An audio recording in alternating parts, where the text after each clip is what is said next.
एक स्वर्ग से आते हैं जिनके सुख पूरे हो गए हैं कमाने, एक नरक से आते हैं जिनके दुख पूरे हो गए अब कमाएंगे। तो परीक्षक ने प्रश्न कर दिया महाराज, जो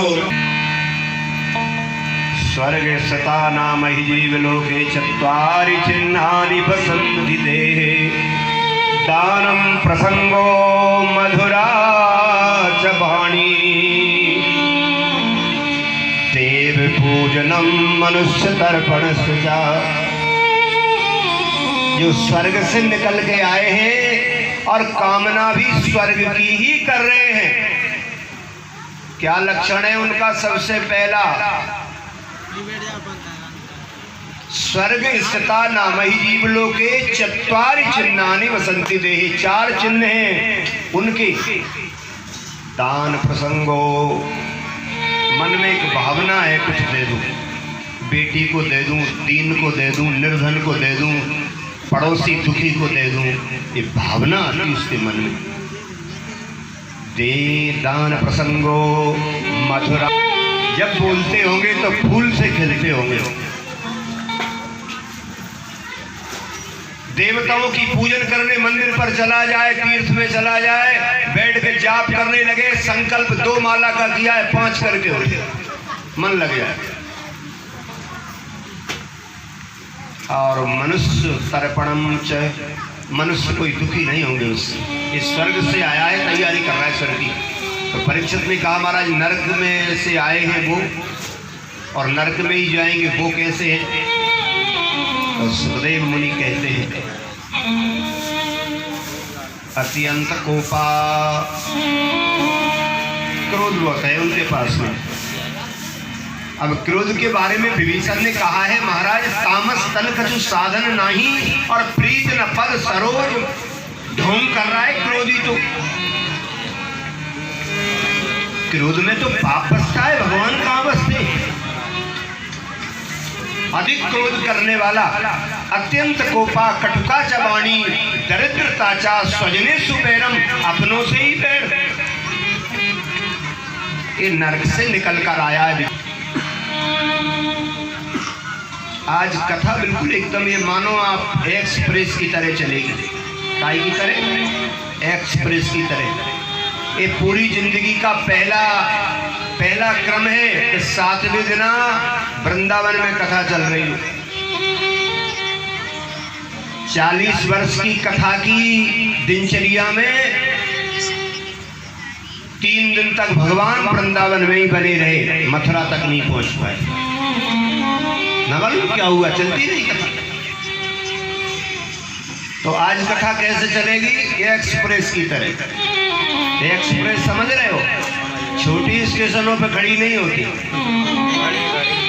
स्टेशन पे एक खवास जी की दुकान थी स्टेशन पे, और एक आदमी जाके बोला मेरा टिकट एक्सप्रेस से और मैं जल्दी दाढ़ी बना दोगे? हाँ हाँ बना दूंगा मैं जल्दी दाढ़ी। तो बोले ठीक है उस तरह वगैरह। अरे बोले एक्सप्रेस जैसा चले मेरे उस तरह। बैठ गए, बना दी दाढ़ी। दाढ़ी बनाने के बाद में आधी बनी, कहीं कहीं बार लगे थे। उसने हाथ फेर के बोले क्यों रे बाल माल? बोले मैंने पहले कह रही थी एक्सप्रेस जैसे चले, कहीं कहीं छोटी स्टेशनों पर नहीं रुके। भगवान परमात्मा जिन गोपियों के गोपों के बीच में जिनके हृदय में वास करे हैं वे तो वही जाने। घायल की गर्द घायल जाने, जो कोई घायल हो। बुखार वालों ही समझे बुखार का है। जिसको दांत दुख रहा हो वही जाने, आंख दुख रही हो वही जाने, और जिसे भगवान से रूबरू हो रही हो, जो लाड़ लड़ा रहा हो वही जाने। भगवान तो आभास से आभासित होने वाली क्रिया है।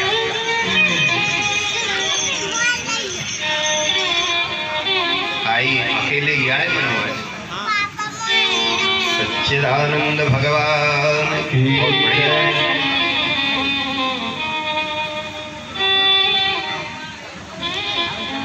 लीला करवाई है, गिरिराज लीला इसलिए कराई थी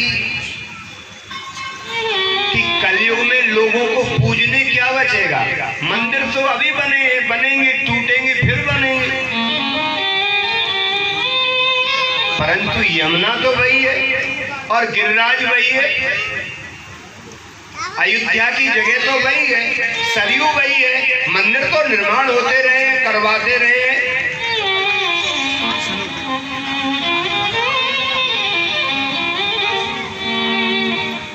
भगवान की आज्ञा को मानकर सब ब्रजवासी नवनंद गिरिराज पूजन करने गए और गिरिराज का पूजन भी कर दिया, आनंद भी खूब आया।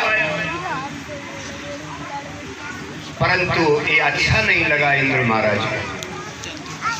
ऐसा तुलसी बाबा ने लिखा है, जो ज्यादा ऊंची जगह पर बैठे हैं, जिनके नीच विचार हैं, ऊंची जगह भले बैठे मगर विचार नीचे हैं उनके। ऊंच निवास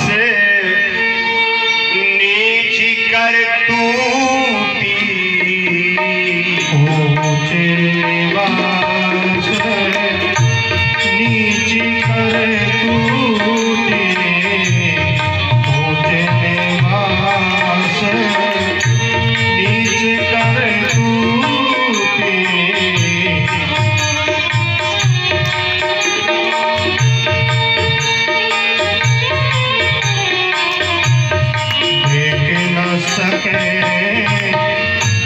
पराय विभूति देख न सके,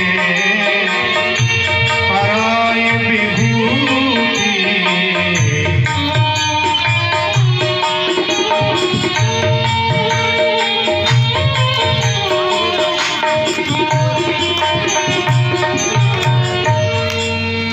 राधे राधे।